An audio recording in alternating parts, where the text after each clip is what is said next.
E aí, galera do canal, tô meio sumido, mas estamos de volta aí.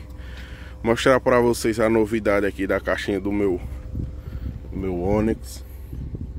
Coloquei uma central T1000 com a fita de LED 2811 e ficou mais ou menos nesse padrão aí, ó.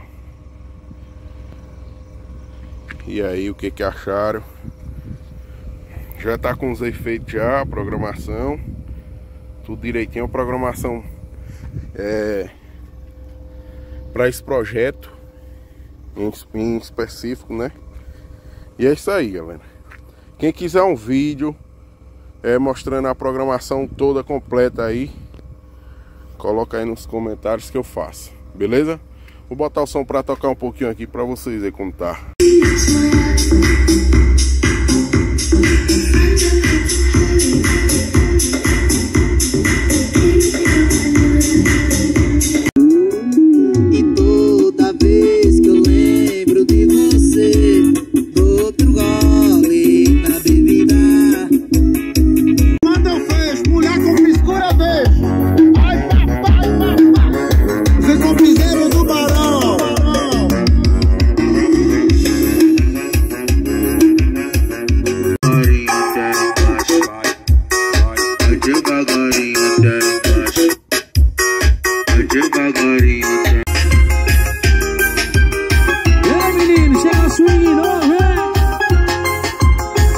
Essa é nossa, hein, papai? Tamo junto, né?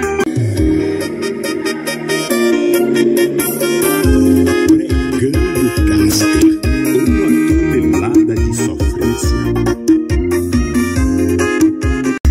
Chame-se a tomar na pisadinha, apaixonar os corações, assim, ó,